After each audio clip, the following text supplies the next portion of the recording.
Hello, good evening, Ram Ram दोस्तों। कैसे हैं आप लोग? बताइएगा, ठीक है क्या बात? तो कहा है एक समलंब चतुर्भुज की दो समांतर भुजाएं 17 और 15 हो और ऊंचाई 6 हो तो उसका एरिया मीटर में ज्ञात करो।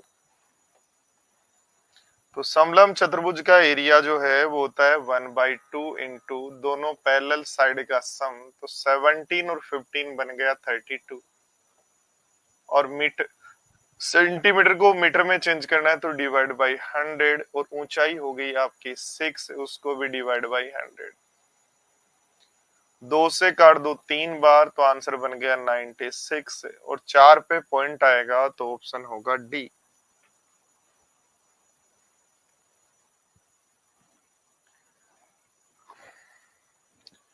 का एक आयताकार लोन जिसकी लंबाई चौड़ाई की तुलना में 2 गुनी है, भुजाओं पर अर्धवृत्ताकार भागों के रूप में बढ़ाया जाता है यदि आयत की छोटी भुजा 12 हो। ध्यान दो, ये रेक्टेंगल है जिसकी छोटी भुजा 12 है तो बड़ी भुजा, छोटी भुजा 12 है तो बड़ी भुजा 24 होगी। और इन भुजाओं को अर्धवृत्ताकार इस तरीके से बढ़ाया जाता है।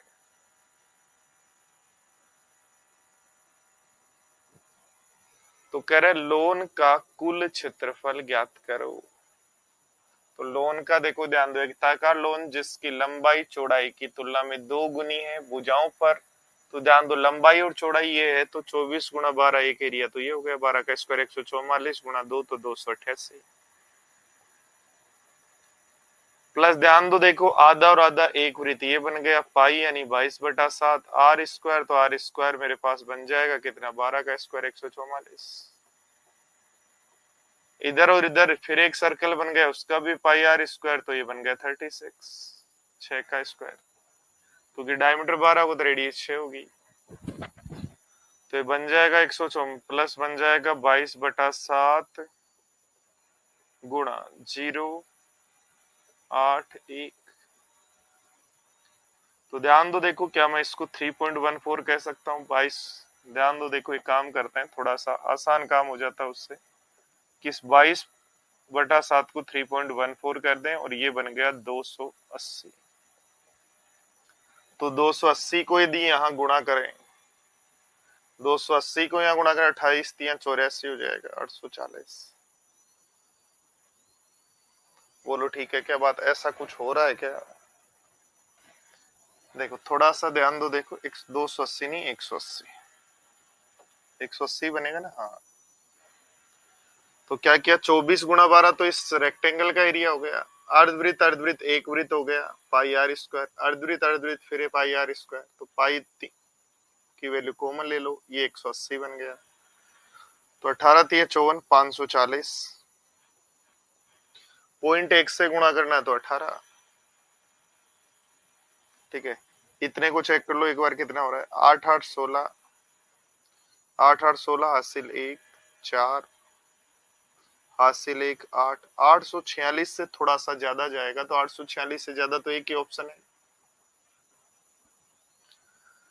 पढ़ो, देखो पी क्यू आर एस एक आयत है। टी पी क्यू पर एक ऐसा, देखो पहले डायग्राम बना देते हैं। ये एक रेक्टेंगल है, ठीक है क्या बात? ये एक रेक्टेंगल है और इस रेक्टेंगल का नाम आप दे सकते हो पी। इस रेक्टेंगल का नाम आप दे सकते हो P Q R S. T P Q पर ऐसा बिंदु है, टी पी क्यू पर ऐसा बिंदु है कि पीटी जो है, क्यूटी, क्यूटी को यदि ए मान लें तो पीटी जो है वो 5 पे है। क्यूटी को यदि ए मान लें तो क्यूटी को ए माने, क्यूटी को ए मानते ही पीटी की वैल्यू हो जाएगी 5 पे। Triangle R T Q, triangle R T Q का क्षेत्रफल 12√3 है, 12√3 है। आयत पी क्यू आर एस का क्षेत्रफल क्या होगा, सोचो। क्या आयत का जो क्षेत्रफल है वो 6a गुणा, आयत का क्षेत्रफल 6a गुणा क्यू आर होगा, बोलो यस या नो। और इस ट्राइंगल का जो क्षेत्रफल है वो 1/2 गुणा a गुणा आर क्यू होगा, बोलो यस या नो, जो 12√3 है। तो ए आर क्यू का मान मेरे पास 24√3 आ जाएगा क्या, और 24√3 ए आर क्यू का मान आ गया, यहां रख दूं तो 24 है 144 हो जाता है, तो 144√3 आपका आंसर हो जाएगा। कुछ समझ रहे हो क्या बात को?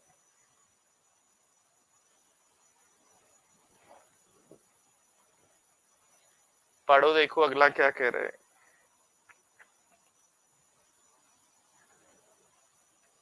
एक मैदान समलंब आकार का, समलंब आकार आप जानते हो सारे लोग, इस तरीके से होता है। एक मैदान समलंब चतुर्भुज की आकृति जैसा है जिसकी समांतर भुजाओं की लंबाई 200 मीटर और 400 मीटर है। ये 200 मीटर है, ये 400 मीटर है, ठीक है। जबकि अन्य दो भुजाओं में से प्रत्येक की लंबाई 260 है। अन्य दो भुजाओं में प्रत्येक की जो लंबाई है वो 260 है। इसको यहां मिला दो और इसको यहां मिला दो, तो कह रहा है मैदान का क्षेत्रफल ज्ञात करो। तो सबसे पहले ये 200 है तो ये भी 200 होगा, तो ये दोनों 100 होगा क्योंकि दोनों भुजाएं बराबर हैं। तो ये मेरे पास 240 होगा क्योंकि 24 का स्क्वायर प्लस 10 का स्क्वायर बराबर 26 का स्क्वायर होता है। और ट्रेपीजियम का समलंब चतुर्भुज का एरिया 1/2 गुणा पैरेलल साइड का सम 600 इंटू उनके बीच की दूरी 240। 2 से काट दो 300, तो 24 तिया 72, 72,000 आंसर। बोलो ठीक है क्या बात?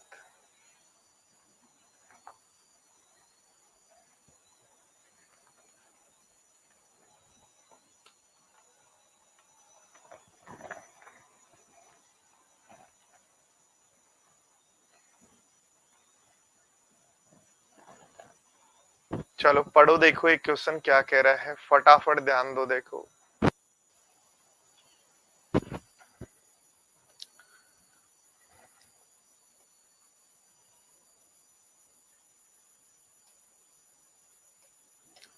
देखो कहा है 77 सेंटीमीटर व्यास वाले वृत्ताकार तार को मोड़कर एक आयत बनाया गया। याद रखो, किसी भी तार को तोड़ा मरोड़ा, सीधा किया और फिर कोई रेक्टेंगल बना लिया, इसको ना दोनों केस में परिमाप जो है या सरकमफ्रेंस परिधि जो है वो सेम होगी। तो सर्किल के केस में सरकमफ्रेंस होगी 2 पाई 22/7 R 77/2, ये तो सर्किल का सरकमफ्रेंस। जिसकी लंबाई चौड़ाई की 142% है, तो 142% है, तो एक काम करते हैं, बराबर होगा 2 इंटू लंबाई, चौड़ाई का 142%, तो चौड़ाई को 142 एक्स मान लेते हैं और लंबाई को 100, तो चौड़ाई को 100 एक्स मान लो तो 142 एक्स मान लेते हैं। 142% है, अधिक नहीं है, 142% है, तो 142% लो 142/100, तो एक 100 है तो एक 142 है। सोल्व कर लो, 7 से काटो 11 बार, 2 से काटो 11 बार, तो 2 गुणा 11 गुण, और 2 से काट दो 2, तो 11 11 121 बराबर होगा 242 एक्स। तो एक्स की वैल्यू 1/2 आ जाएगी। तो लेंथ आ जाएगी 71, विड्थ आ जाएगी 50, एरिया हो जाएगा 3550। ये आपका एरिया हो जाएगा। बोलो ठीक है क्या बात?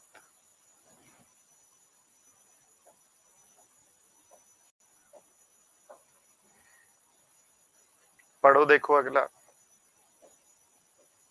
क्या कह रहा है। आयताकार बॉक्स की चौड़ाई 20 सेंटीमीटर है। अब लंबाई को 10% बढ़ा दें और चौड़ाई को 20% घटा दें तो क्षेत्रफल 100 सेंटीमीटर स्क्वायर बढ़ जाता है। बॉक्स का अब क्षेत्रफल ज्ञात करें। तो ध्यान दो, देखो लंबाई को 10% बढ़ाओगे 10 से 11 हो जाएगी, लंबाई को 10% बढ़ाओगे 10 से 11 हो जाएगी, चौड़ाई को 20% घटाओगे 5 से 4 हो जाएगी। 10% 1/10, लंबाई को 10% बढ़ाओगे 10 से 11 हो जाएगी, चौड़ाई को 20% घटाओगे 5 से 4 हो जाएगी। तो आप बोलेंगे पहले एरिया था 50, अब एरिया है 44। लंबाई को 10% बढ़ाया, चौड़ाई को 20% घटाया। अच्छा, लंबाई जो है 30% बढ़ाए, यहां से सही करो, देखो ये ठीक है। इंग्लिश में 30 दिया है तो हम यहां भी 30 करेंगे, ठीक है। और 30 करेंगे तब ये सही हो जाएगा आपका। क्या कहेगा, लंबाई 30% बढ़ाओ, 30% बढ़ाओ तो 10 से 13, चौड़ाई 20% घटाओ तो 5 से 4, ये 50 हो गया, 13 चौक 52 हो गया। तो कितना बढ़ गया, 100। एरिया बढ़ गया 100 जिसकी वैल्यू है 2, गुणा हमें क्या कह रहा है, नया एरिया बताओ तो 52 की वैल्यू बताओ। तो आंसर हो जाएगा 2600। क्या कहा है, एक आयताकार बगीचा 480 मीटर गुणा 160 मीटर का है। 3 मीटर चौड़ा रास्ता बगीचे के बाहर बनाया जाता है। ध्यान दो, देखो ये आपका बगीचा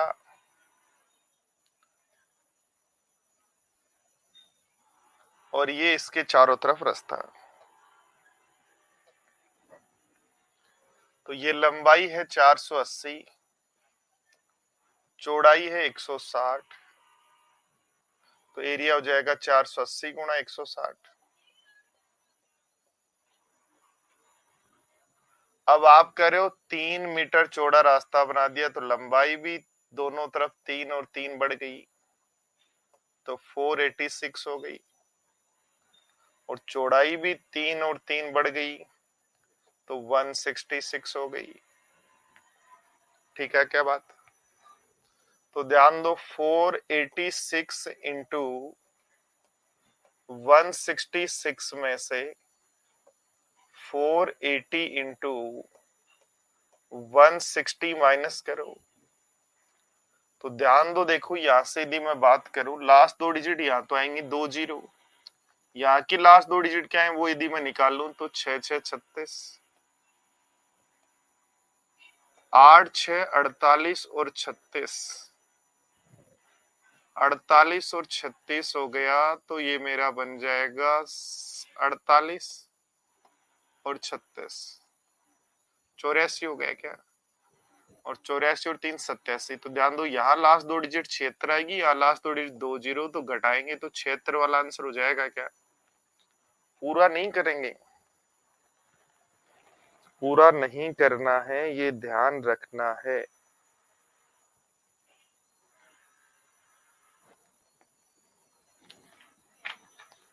पूरा ही करेंगे तो फंस ही जाएंगे।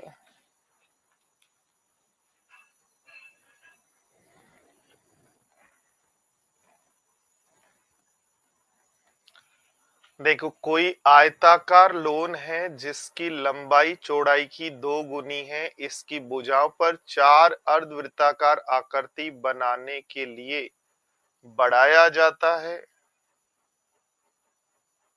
और लोन में 100 रुपए प्रति वर्ग मीटर से समतल कराने का खर्चा लगे तो टोटल खर्चा कितना होगा यदि आयताकार लोन की छोटी भुजा 12 सेंटीमीटर है।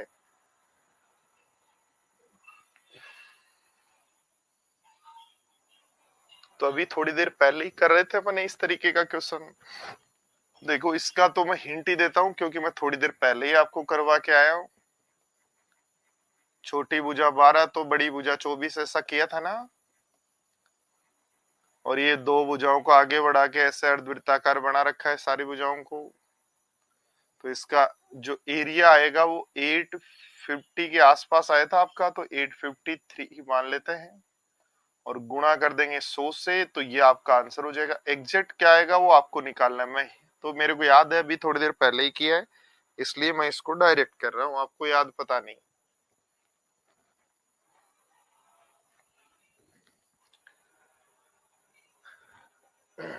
ठीक चल रहा है क्या सबका? देखो सबसे इंपॉर्टेंट है हम जो पढ़ रहे हैं उस पे आप लोगों का फोकस कितना है। मैं यदि बात करूं, अब आप लोगों के पास बहुत ही कम टाइम बचा है एसएससी के लिए, और जो टाइम बचा है उसमें एसएससी की तैयारी करने के लिए उन स्टूडेंट्स की यदि बात करें जिनका सिलेबस कंप्लीट हो चुका है, वो क्या करें। तो उनके लिए मेरा एक छोटा सा गाइडेंस है कि जो सेक्शन आपके प्रॉब्लम कर रहे हैं उनके बेसिक्स के सुधार करो। साथ में काम करना है आपको जो चीजें आती हैं, जैसे मान लो मैथ्स और रीजनिंग आपको आ रही है, तो मैथ्स और रीजनिंग पे आपको अब काम करना है कि कोई भी सब्जेक्ट वाइज पेपर की कोई बुक उठा लो। मदर्स की आती है, प्रीवियस ईयर्स आती हैं, खूब कहीं भी मिल जाते हैं। मदर्स के स्टूडेंट हो तो टेस्ट टॉपिक वाइज होते हैं, टॉपिक वाइज नहीं सब्जेक्ट वाइज, यानी मैथ्स अलग रीजनिंग अलग ऐसे। और उसको पहला पेपर करो कि कितने टाइम में होता है, पूरे 25 क्वेश्चन या मेंस का 30 क्वेश्चन, मेंस का ही करो, मैं तो ये कहता हूँ मेंस के 30 क्वेश्चन अटेम्प्ट करो, पता करो आपका कितने टाइम में होता है। ठीक है, पहला पेपर आपने 30 क्वेश्चन मान लो कि 30 मिनट में। अब आपका टारगेट है डेली एक पेपर करना है और उस पेपर में पूरा जो कल पेपर किया उसका रिवीजन करना है, उसका रिवाइज करना है, जो क्वेश्चन गलत हुए उनको सही करना है, जिनमें टाइम लगा उन पे काम करना है। और अगला जो पेपर है कल 29.5 मिनट में अटेम्प्ट करना है। डेली एक पेपर बाद 30 सेकंड कम करनी है। ठीक है, पर ऐसा नहीं कि आपने 30 पेपर किए और उनमें 60 मिनट कम कर दी तो पेपर 1 मिनट में होने लग जाएगा, ऐसा नहीं होगा। धीरे धीरे धीरे धीरे धीरे क्या होगा कि अभी 30 सेकंड कम करनी है पहले पेपर में, पर जैसे ही आपका टाइम 20 मिनट के आसपास पहुंच जाए, ठीक है, उसके बाद आप जो है पहले क्या करना है, पहला पेपर आपने कितने समय में किया वो लिखना है। ठीक है, दूसरा पेपर जैसे आपने 25 मिनट में किया तो दूसरा पेपर 24.5 मिनट में ही करना है, और उतना ही करना है जितना अटेम्प्ट हो, पूरा पेपर नहीं करना है। अगले दिन पेपर 24 मिनट में करना है, अगले 23.5, फिर 23, फिर 22.5, फिर 22, फिर 21.5, फिर 21, फिर 20, फिर 20 पे रुक जाना है। फिर कोशिश करनी है पेपर को 20 मिनट में करते रहे करते रहे करते रहे, और जब 20 मिनट में अटेम्प्ट होने लग जाए पूरा पेपर, एक दो क्वेश्चन छोड़ते हुए कि हाँ ये कैलकुलेटिव है मैं छोड़ दूंगा, जब पूरा पेपर अटेम्प्ट होने लग जाए तब आप अपना 19.5 मिनट में फिर पेपर स्टार्ट करें। ये काम आपको करना है। इस तरीके से जब आप चलेंगे तो एग्जाम तक होगा क्या कि आपकी मैथ्स और रीजनिंग की इतनी ठीक स्पीड हो जाएगी कि आपको पेपर करने के बाद 10 मिनट बच जाएंगे, और बच गई इसका मतलब सिलेक्शन है। बात ये है। तो क्या कह रहा है देखो, समझो कि यदि मेरे पास ये एक पी क्यू आर एस एक समांतर चतुर्भुज है। समांतर चतुर्भुज बनाओ भैया। पी क्यू आर एस एक समांतर चतुर्भुज है।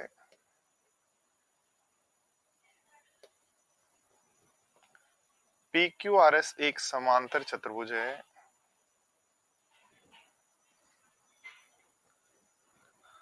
पी क्यू आर एस एक पैरेललोग्राम है। इसका क्षेत्रफल भी दे रखा है 300, इसका एरिया बताया है 300। पी क्यू भुजा को एक्स तक आगे इस प्रकार बढ़ाया जाता है, पी क्यू भुजा को आगे एक्स तक इस प्रकार बढ़ाया जाता है कि पी क्यू जो है, कैसे बढ़ाया जाता है कि पी क्यू जो है, पी क्यू जो है वो क्यू एक्स के बराबर है। एक्स एस जो है, एक्स एस यानी ये एक्स को एस से मिलाओ, एक्स एस जो है वो यहां इसको वाई पे काटता है, वाई पे। तो त्रिभुज S Y S Y R का एरिया ज्ञात कर। एस वाई आर का एरिया क्या होगा ये बताना है आपको। चित्र मैंने बना दिया है, एक बार समझें कैसे करेंगे, ध्यान दें। देखो सबसे पहले ध्यान दो बोर्ड पर, सबसे पहले ध्यान दो बोर्ड पर, यदि ये मिड पॉइंट है, किसकी बात कर रहे हैं सबसे पहले तो ये समझो। ध्यान दो हम बात करें किसी भी ट्रायंगल में मिड पॉइंट से बेस के पैरेलल लाइन बनाए तो सामने मिड पॉइंट को मिलती है, ये बात हम कर रहे हैं। किसी भी ट्रायंगल में, किसी भी ट्रायंगल में एक साइड के मिड पॉइंट से बेस के पैरेलल लाइन बनाए तो सामने मिड पॉइंट को मिलती है, ये बात हम बात कर रहे हैं। तो ध्यान दो बोर्ड पर, यदि हम ऐसी बात कर रहे हैं तो ये का आपने कहा मिड पॉइंट है क्योंकि ये दोनों बराबर है। मिड पॉइंट से बेस के पैरेलल लाइन बनाई तो ये भुजा यदि 2 है तो ये भुजा 1 होगी, क्योंकि बेस के पैरेलल है, बेस के पैरेलल है तो इसकी आधी होगी, ये 1 है तो ये भी 1 होगी। बोलो ये से नो, ठीक है। तो अब ध्यान दो, देखो यहां यदि मैं इस पूरी आकृति के एरिया की बात करूं तो बेस कौन है y और हाइट कौन है यहाँ ये, तो एरिया क्या होगा, ध्यान दो इसके एरिया की बात करें तो एरिया होगा 1/2। बेस कौन, बेस यहां से यहाँ परपेंडिकुलर, यहां से यहाँ ये जो बेस है इसको बेस मान लें तो इसको कहा 2 गुणा, और ध्यान दो देखो किसी भी पैरेललोग्राम का एरिया क्या होता है, पैरेललोग्राम का एरिया क्या होता है पहले वो लिखो। पैरेललोग्राम का एरिया क्या होता है, पैरेललोग्राम का एरिया होता है बेस 2 गुणा बेस गुणा हाइट, हाइट का मतलब यहां से यहां परपेंडिकुलर, यहां से यहां परपेंडिकुलर, कहीं से भी परपेंडिकुलर ले लो, कहीं से भी परपेंडिकुलर ले लो, यहां से भी परपेंडिकुलर ले सकते हो, ठीक है, यहां से भी परपेंडिकुलर ले सकते हो, दोनों के बीच की दूरी मतलब ये होता है बेस इंटू हाइट। तो हाइट जो है वो मेरे पास है h, और 2 इंटू एच की वैल्यू मेरे को दे रखी है 300, तो h का मान क्या 150 हो जाएगा क्या, h का मान 150 हो जाएगा क्या। तो इस ट्राइंगल का एरिया होगा 1/2 गुणा आधार 1 गुणा वही h, और h की वैल्यू 150 यदि मैं यहाँ रखता हूं तो मेरा आंसर आता है 75। तो क्या कहा है, दी गई आकृति में AD 3 है, AD 3 है, DE 4 है, DE 4 है, AB 12 है, AB 12 है तो 7 है तो ये 5 है, BF जो है वो 2 है, FG 6 है, BC 10 है तो ये 2 है। तो M/N का एरिया क्या होगा, M जो है चतुर्भुज FGDE का एरिया है, N त्रिभुज ABC का एरिया है, M/N चाहिए, N है त्रिभुज ABC का एरिया, तो ABC के एरिया में ये यदि थीटा और 2 भुजाएं पता हो तो ट्राइंगल का एरिया होगा 1/2 गुणा दोनों भुजाओं का गुणा, तो कितना बना ये 12 और ये कितना बना 10, तो 12 गुणा 10 साइन थीटा। किसी भी ट्राइंगल की दो भुजाएं और बीच का एंगल पता हो तो किसी भी ट्राइंगल की दो भुजाएं और बीच का एंगल पता हो तो 1/2 गुणा दोनों भुजाओं का गुणा 1/2 गुणा दोनों भुजाओं का गुणा इंटू साइन थीटा। और एफ जी डी ई का एरिया क्या होगा? एफ जी डी ई का एरिया क्या होगा? ये वाला एरिया क्या होगा? तो एक काम करो, इस ट्राइंगल के एरिया में से, तो इस ट्राइंगल का एरिया होगा 1/2 9 गुणा 8 9 गुणा 8 साइन थीटा में से ये छोटू ट्राइंगल का एरिया 1/2 5 गुणा 2 साइन थीटा हटा दो। तो पूरे ट्राइंगल का एरिया क्या होगा वो लिख दे 1/2 दोनों भुजाओं का गुणा इंटू बीच का एंगल। इस ट्राइंगल का एरिया क्या होगा? तो 1/2 दोनों भुजाओं का गुणा 9 गुणा 8 साइन थीटा। और ये छोटू ट्राइंगल का एरिया क्या होगा? तो 1/2 वही दोनों भुजाओं गुणा into sine theta. Sine theta सब जगह से कट जाएगा, 1/2 भी कट जाएगा। तो 9 8 72 में से 10 घटाओ तो ऊपर बच गया 68 और नीचे बच गया 120। और 68 अपॉन 120 की यदि हम बात करें, 9 8 72 में से 9 8 साइन थीटा कट गया, 1/2 कट गया, तो 9 8 72 में तो 62 अपॉन 120। 62 अपॉन 120 को जब आप सोल्व करेंगे तो 31 अपॉन 60 आपका आंसर हो जाएगा। तो ऑप्शन हो जाएगा ए। ये सब 2021 से 24 तक आए हुए क्वेश्चन है। उसके बाद जो क्वेश्चंस है वो क्वेश्चंस है जो लास्ट 10 ईयर में अलग अलग एग्जाम में, सीडीएस में, एफ केट में, रेलवे में जो बेस्ट क्वेश्चंस आए हुए हैं।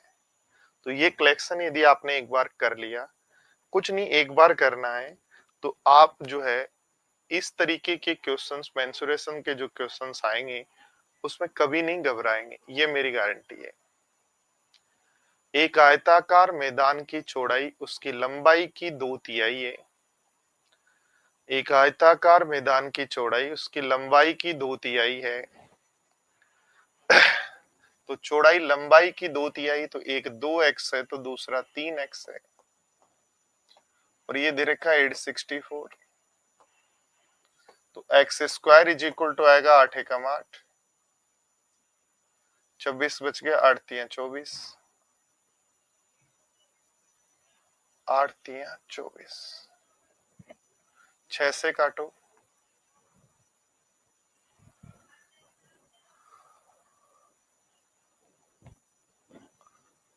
6 से काटो, 6 एकम 6, 6 चौक 24 और 6 चौक 24, 6 से डिवाइड कर रहे हो ना, तो x की वैल्यू आ गई 12। और x की वैल्यू 12 आ गई तो मुझे चारों दीवारों पे बाड़ लगानी है। बाड़ का मतलब हो गया, चारों दीवारों पे बाड़ लगानी है। बाड़ का मतलब हो गया तो चारों दीवारों को यूज लेना है। और चारों दीवारों को यदि मुझे यूज लेना है तो परिमाप हो जाएगा 2x और 2x और 3x और 3x, तो आंसर हो जाएगा 10x। और 10x की वैल्यू होगी 120 गुणा 1 पे खर्चा है 15 का, तो आंसर हो जाएगा 1800।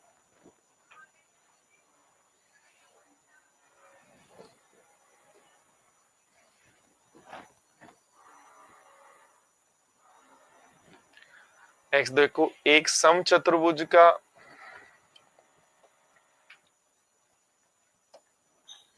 समचतुर्भुज इस तरीके की एक आकृति,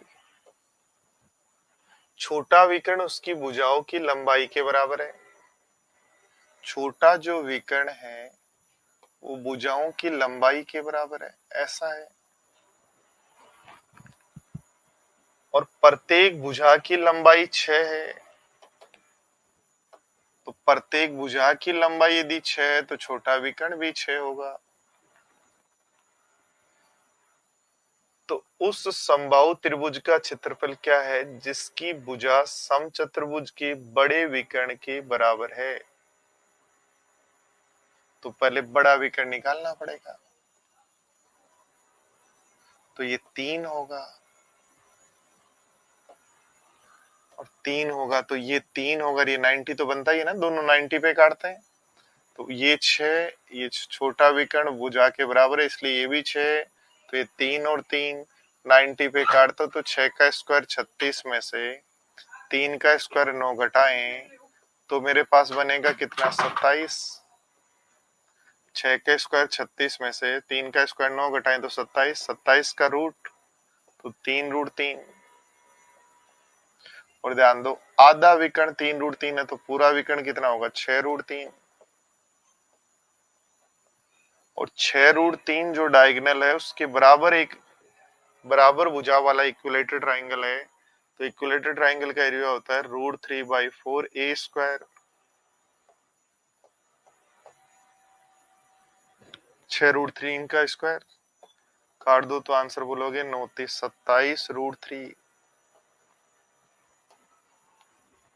ये सब क्वेश्चंस जैसे मैं आपको कर रहा हूं एग्जाम में, आपको भी दिमाग ऐसे ही चलना चाहिए। इस तरीके से इस लेवल तक की प्रैक्टिस आपको करनी है। मैं भी पहले नहीं किए हुए, मैं भी ये सीट पहली बार आप लोगों के लिए तैयार करवाई है और पहली बार भी मैं आप लोगों के साथ कर रहा हूँ। ऐसा नहीं कि मैं पहले सोच के आया कि यहाँ तो यूनिट डिजिट लगेगी या ये लगेगा और फिर मैं आपको सोल्व करवा लूँ, नहीं। एज इट इज मैं चाह रहा था कि मैं जो फील करता हूँ नए क्वेश्चंस में आप भी वैसे ही फील करके उसको थोड़ा सा फास्ट कैसे कर पाएंगे।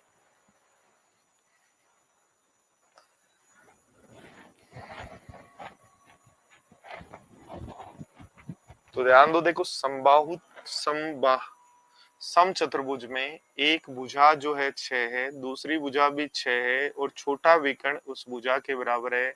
तो ये दोनों विकर्ण 90 डिग्री, तो 3 और 3, 6 के स्क्वायर 36 में से 3 का स्क्वायर 9 घटाएं तो आधा विकर्ण 3√3 आ गया। तो पूरा विकर्ण 6√3 और उसके बराबर जो इक्विलेटरल ट्राइंगल है उसकी भुजा के बराबर है। तो कैसे सोल्व करेंगे। दी गई आकृति में पीएम का 1/3 है। पीएम का 1/3 है तो ये 1 है, ये 2 है, तब 1/3 होगा। पीएस का 1/3 है, पीएन जो है वो पीएस का 1/3 है, तो पीएन यदि 1 है तो ये 1/3 है, इसका लिए 2 है। पीएमआरएन का क्षेत्रफल, पीएमआरएन का जो क्षेत्रफल है वो 17 दिया हुआ है, ठीक है। तो आयत का क्षेत्रफल ज्ञात करो। आयत का क्षेत्रफल ज्ञात करो।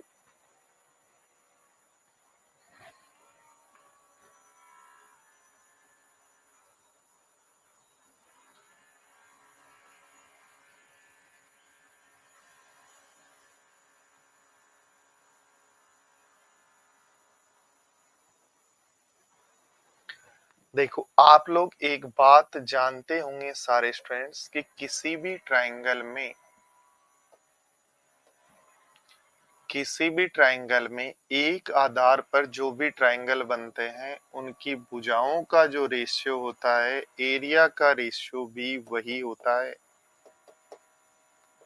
बोलो ये बात याद है क्या, क्यों, क्योंकि यहाँ हाइट सेम होती है, इसलिए ध्यान दो। देखो यदि मैं इस दिए गए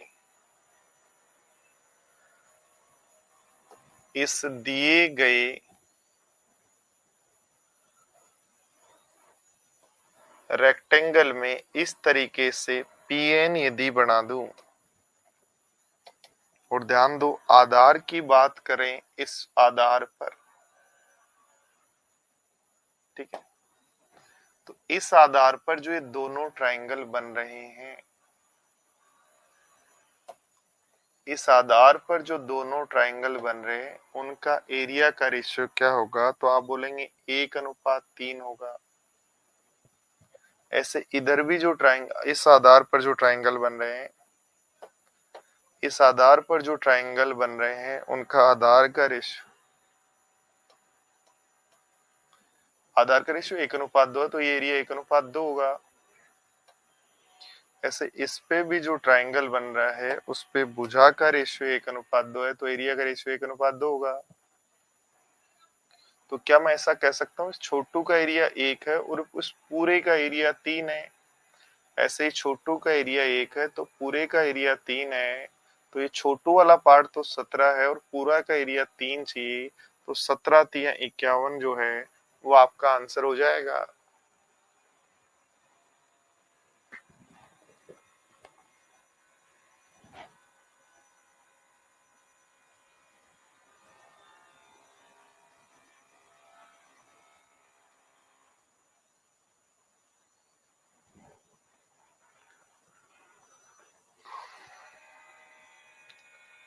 क्या है समद्विबाहु त्रिभुज PQT का क्षेत्रफल।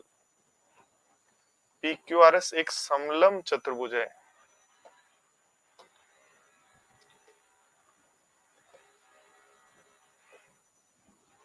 PQRS एक समलंब चतुर्भुज है। PQRS एक समलंब चतुर्भुज है।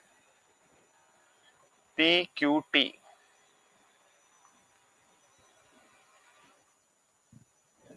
का क्षेत्रफल 72 है। QT जो है वो PQ के बराबर है। PQ जो है PT जो है SR के पैरेलल है।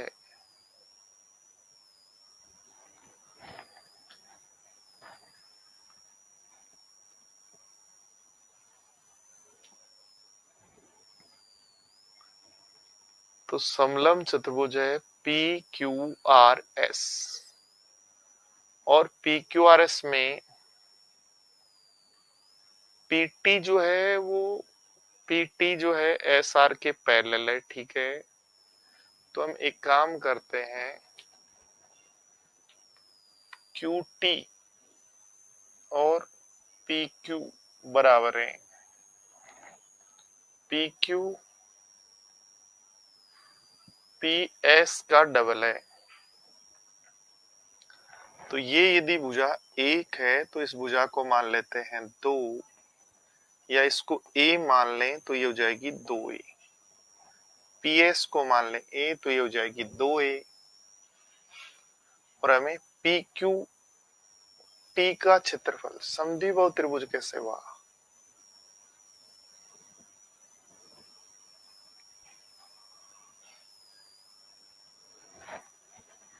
PQT का जो एरिया है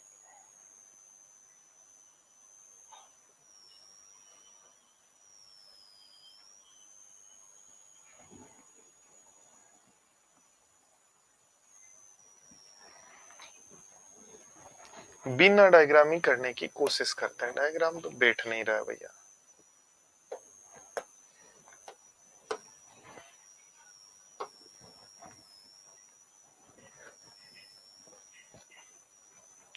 देखो ध्यान दो, ट्राइंगल PQT का एरिया क्या होगा।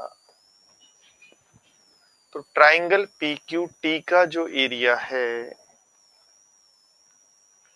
वो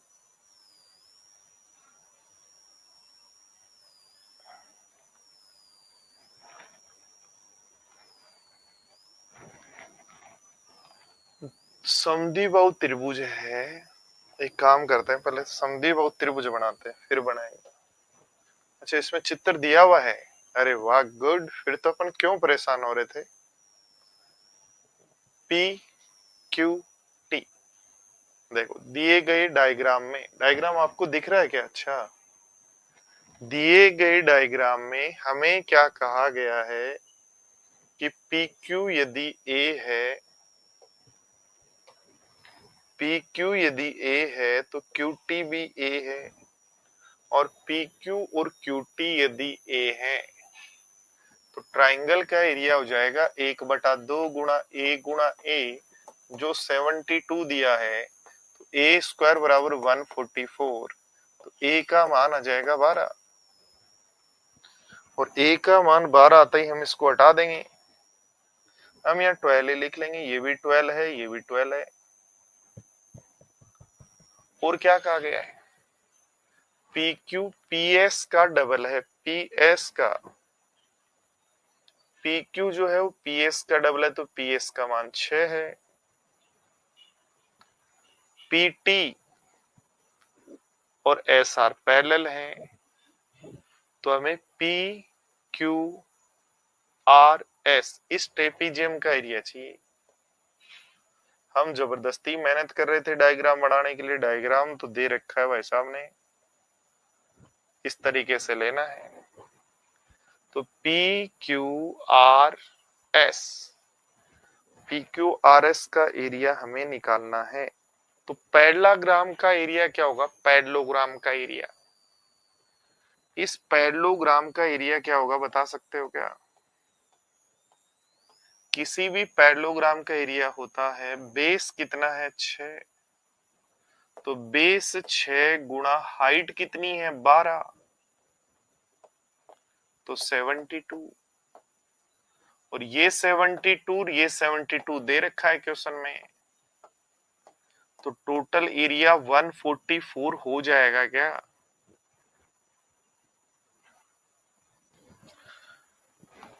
देखो कैसे करेंगे। एक सम षष्टभुज है भाई, ये सही करना है इसको, सम षष्टभुज है ना? सम षष्ट रोम्बम सम चतुर्भुज है, सॉरी सम षष्टभुज नहीं, सम चतुर्भुज है, सम चतुर्भुज, सम सम चतुर्भुज। सम चतुर्भुज के विकर्णों के अंदर 2 इकाई है, तो विकर्ण में तो डिफरेंस है 2 इकाई का, ठीक है। और इसकी परिधि 6 इकाई द्वारा विकर्णों के योग से अधिक है, तो विकर्णों का जो योग है उससे इसकी परिधि 6 अधिक है, ऐसा दिया हुआ है। तो एक बात अपन जानते हैं सम चतुर्भुज के लिए कि d1 का स्क्वायर प्लस d2 का स्क्वायर बराबर 4a स्क्वायर होता है। बोलो यस या नो? d1 का स्क्वायर प्लस d2 का स्क्वायर बराबर 4a स्क्वायर होता है क्या?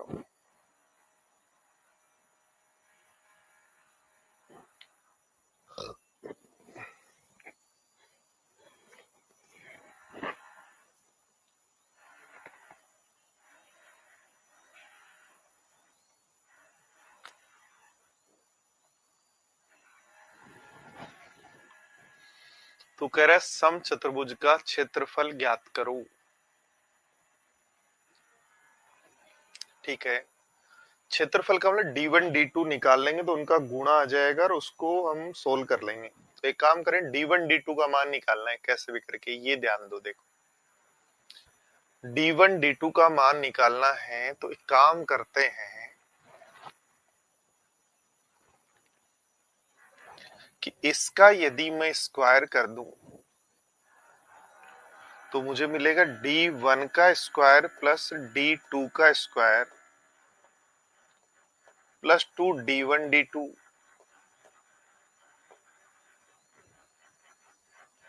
और बराबर ये वैल्यू मिलेगी d1 का स्क्वायर प्लस d2 का स्क्वायर प्लस 2 d1 d2, और ये वैल्यू यहां से हो जाएगी 4 का स्क्वायर 16a प्लस 36 माइनस 48 है। बात समझ आ रही है क्या? और d1 का स्क्वायर प्लस d2 का स्क्वायर बराबर हमारे पास जो वैल्यू है d1 का स्क्वायर प्लस d2 का जो स्क्वायर, मेरे पास जो वैल्यू है वो यहां से भी आती है कि d1 का स्क्वायर प्लस d2 का स्क्वायर माइनस 2 d1 d2 बराबर 4 होगा। बोलो आती है कैसा? तो हमें d1 d2 का मान चाहिए, फाइनली ये मान तो चाहिए। तो एक काम करते हैं,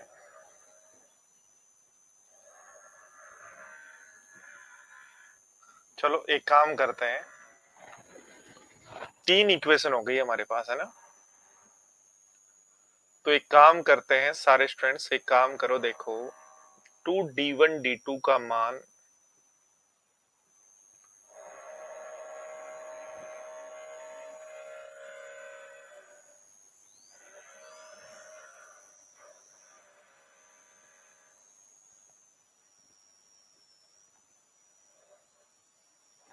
देखो एक काम करो, यहाँ से डी वन का स्क्वायर प्लस डी2 का स्क्वायर बराबर 4a² कह सकते हो क्या? 4a² माइनस 2 d1 d2 बराबर 4। बोलो ऐसा कह सकते हो ना? 4a² माइनस 2 d1 d2 बराबर 4।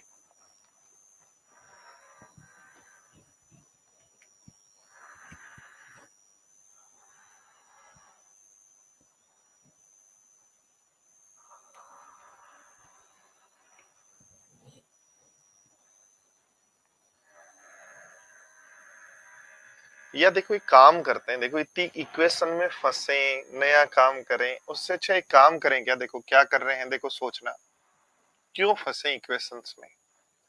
जब हमारे पास ऑप्शन है तो हम क्यों फंसे इक्वेशन में? देखो पहला ऑप्शन क्या है कि ये ट्रेपीजियम का जो हमारे समलंब चतुर्भुज है उसका एरिया है, और समलंब चतुर्भुज का एरिया होता है 1/2 d1 d2, जो हमें दे रखा है 48। तो बताओ d1 × d2 कितना होगा? 96। d1 d2 कितना होगा? 96। तो ऐसी दो संख्याएं ढूंढो, ऐसी दो संख्याएं ढूंढो आप जिनमें डिफरेंस 2 का हो। डिफरेंस, क्योंकि दोनों में डिफरेंस 2 का है, और गुणा 96 बने। जानते हो क्या? बताओ। ऐसी दो संख्याएं जिनका डिफरेंस 96 गुणा तो 96 हो और डिफरेंस 2 हो। तो 16 और 6 वाला होता है, 16 6 96 होता है, 16 और 6 होता है 96, या 12 8 96 होता है, 12 8 96 होता है। दो डिफरेंस वाला नंबर ही नहीं होता, इसका लिए ऑप्शन नहीं है। ऐसा देखो 1/2 d1 d2 बराबर 36, तो d1 d2 जो है 72। तो ऐसी दो संख्या है जिसमें 8 गुणा 9 72 होता है, जिनमें डिफरेंस हमें तो 2 चाहिए, दो ऑप्शन इसमें भी नहीं है। ध्यान दो 1/2 d1 d2 बराबर 24, 1/2 d1 d2 बराबर 24, तो ये मेरे पास हो गया d1 d2 48, और d1 d2 48। तो ऐसी दो संख्या जिनमें डिफरेंस 2, तो 8 और 6 होती है भैया, होती है। अब चेक कर लो ये वाली शर्त और कि इसकी परिधि, तो परिधि d1 यदि 6 है, d2 यदि 8 है, तो साइड कितनी होगी? 10 होगी। तो इसकी परिधि हो जाएगी 40, इसकी परिधि हो जाएगी 40। विकर्णों का योग, विकर्णों का योग कितना हो जाएगा? 8 और 6 14, 14। इसकी परिधि, परिवृद्धि का मतलब परिमाप, विकर्णों का योग हो गया 6, तो 10 चौक 40, ठीक है। इसकी परिधि 6 इकाई द्वारा विकर्णों के योग से अधिक है। ओ सॉरी, ध्यान दो, देखो 10 नहीं होगा, ध्यान दो, देखो 10 नहीं होगा। जब समचतुर्भुज के दोनों विकर्ण 8 और 6 हैं, तो ये 4 और 3 होगा, तो भुजा होगी 5, इसलिए 20 होगी। तो परिमाप होगा 20 और विकर्णों का योग है 14, जो 6 अधिक है। हाँ जी है। इस तरीके से थोड़ा सा और ऑप्शन ठीक रहा। चलो एक और बेहतरीन क्वेश्चन आपकी स्क्रीन पर है, थोड़ा सा समझें, करने की कोशिश करें।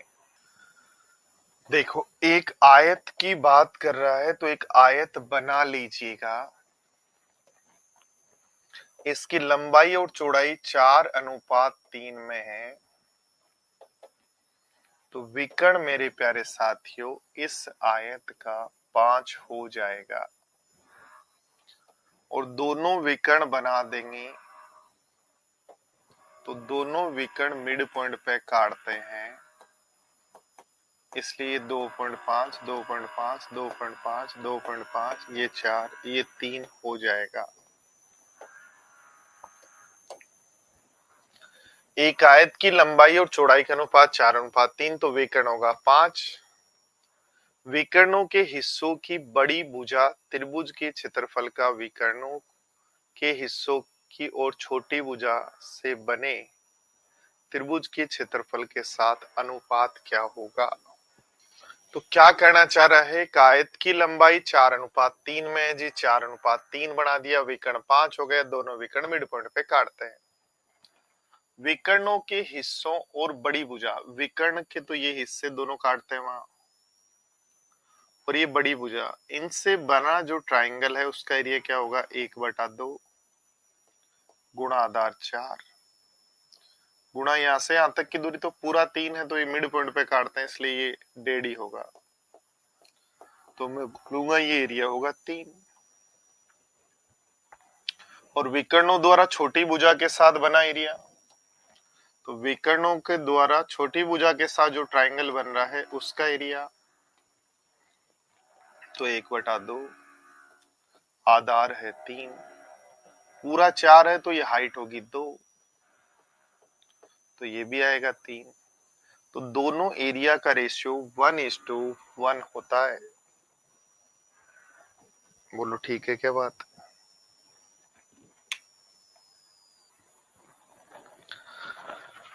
देखो समलंब चतुर्भुज के लिए मेरे प्यारे साथियों, यदि आपको याद हो तो अपन ने पढ़ा था, ये एरिया 3 होने पर ये एरिया भी 3 होता है, ये पूरा 8 है तो ये 5 होगा, इसका पता नहीं है। और इन दोनों का गुणा इन दोनों के बराबर होता है, 9 बराबर होगा 5x, तो x की वैल्यू हो जाएगी 9/5 जो होती है 1.8।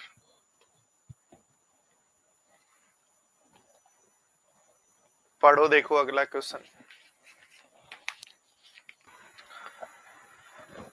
देखो समझते हैं सबसे पहले, यदि मेरा ये पैरेललोग्राम, सॉरी ये मेरा क्या है, समलंब चतुर्भुज है, और इस समलंब चतुर्भुज में क्या कहा गया है कि समांतर भुजाएं 1:3 में है, बची हुई भुजाएं 2:3 में है, तो बची हुई भुजा को 2a मान लें तो ये 3a होगी।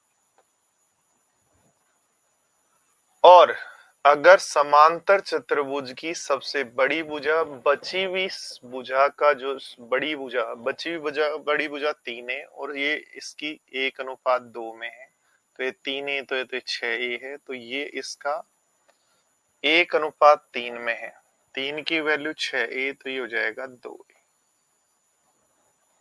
तो ध्यान दो, देखो इसको यहां मिला दो,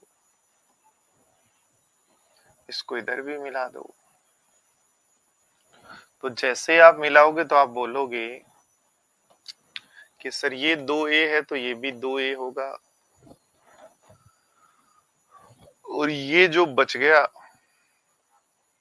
वो बराबर नहीं होगा। ये हमें पता लगा। और हाइट जो है वो हमें दे रखी है 15√15, हाइट दोनों ही केस में दे रखी है 15√15 डिवाइड बाई 4, 15√15 डिवाइड बाई 4।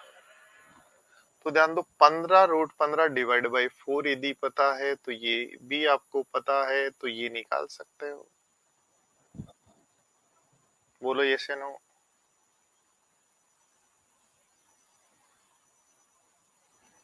तो यदि मैं इसको कह दूं x, तो ये पूरा 4a है, ठीक है, उसमें से 2a हो गया और ये x हो गया, तो क्या 2a माइनस x होगा। बोलो यस या नो। तो यहां ध्यान दो क्या कहोगे, 4a²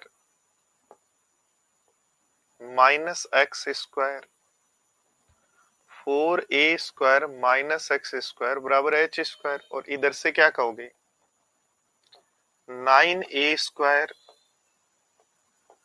minus 2a minus x का स्क्वायर। सोल्व करो, 4a² minus x² is equal to 9a² minus 4a²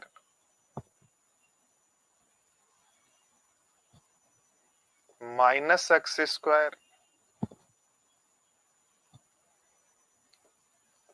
plus 4ax, x² से x² कट गया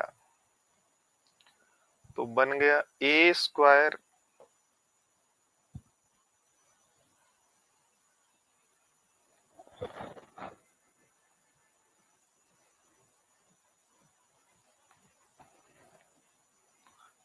से 4 घटाया।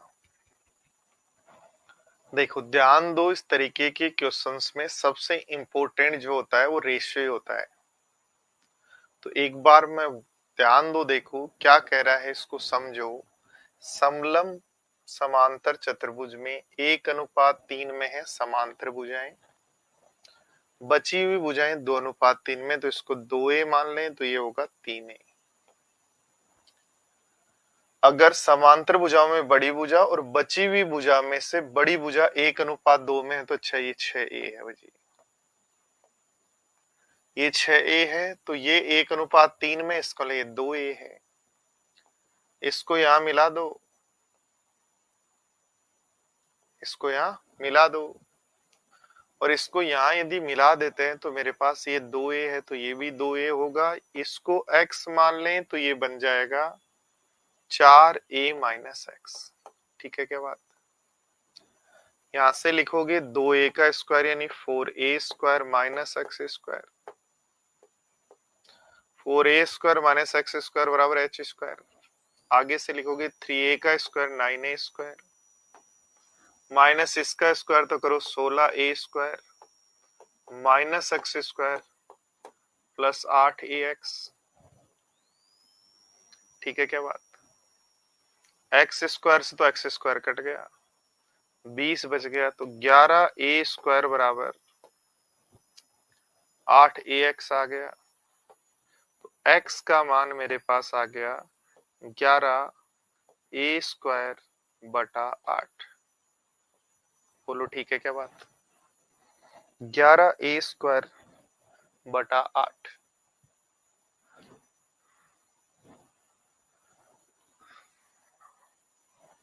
देखो वापिस ध्यान दे लो क्या किया, वापिस समझ लो सारे स्टूडेंट्स कि यदि ये 2a है तो मेरे प्यारे साथी ये 2a होगा, और 6 में से ये 2a और इसको x मान ले तो 2a घटाओ 4 और ये x है तो ये 4 है। करो कर्ण का स्क्वायर माइनस आधार का स्क्वायर बराबर लंब का स्क्वायर, कर्ण का स्क्वायर माइनस आधार का स्क्वायर बराबर लंब का स्क्वायर। सोल्व किया, ध्यान दो ये 20 और ये 9 ऐड हो गया, ये यहां से घटाओ तो क्या 20 और 9 घट जाएगा, तो 11a² बराबर 8ax आ गया। 11a² बराबर 8ax आ गया। बोलो आया क्या ऐसा?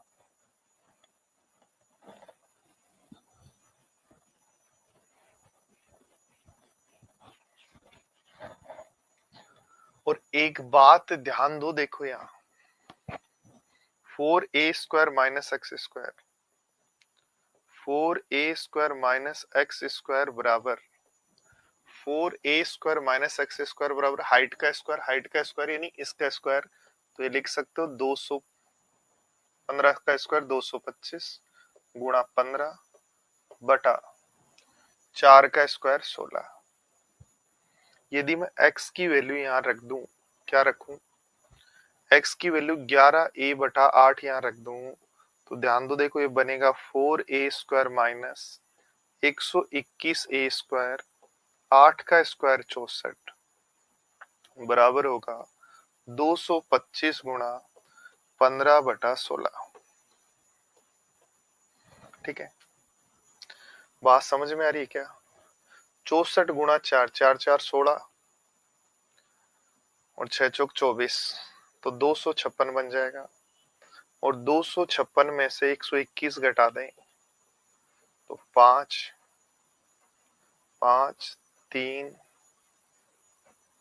1 बन जाएगा। 256 में से 121 घटा दें तो बोलो ऐसा ही बनेगा क्या?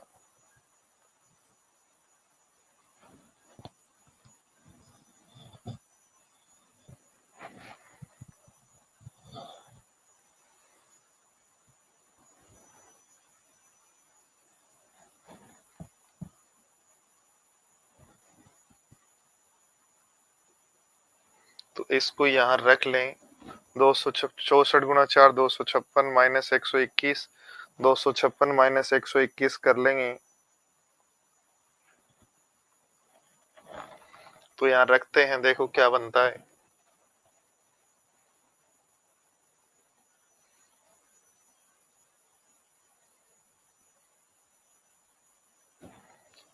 तो बनता है 135